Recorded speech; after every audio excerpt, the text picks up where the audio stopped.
Well, my family's been here for decades.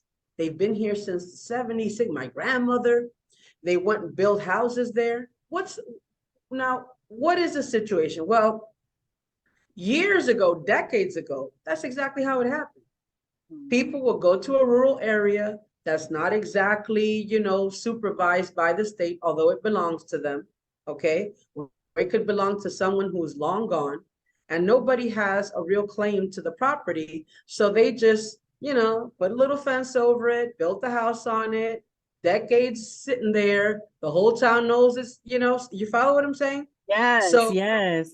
they have possession of it in that they're being allowed to remain there. Remain there, right. However, as of 2007, the Dominican Republic, passed a law wherein a property has to go through a process in order for you to have title ownership. The land must be surveyed. The transfer tax on the land must be paid to the Dominican government. Okay. And then all of that has to be deposited in the registry office, which is how titles are cleared. The registry office now receives a file with all the paperwork, the taxes that have been paid, survey that has been done, and will emit a title in your name, or what is known in the US as the deed of the property in your name. Wow. Okay? Now you are the title owner.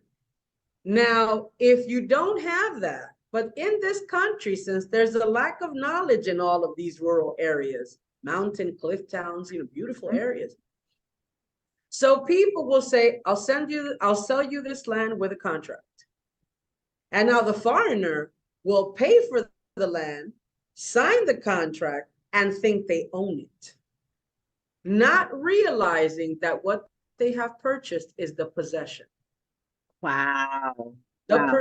In other words, you are allowed to live there undisturbed until, and let me give you this example. In the cliff town, in the side of the DR where I was living in the north, from Santiago, which is the second largest city, going up to Jánico, which is a cliff town, there was a little community called Villabao. All of these people were a community that lived in a rural section of the town that I was living in.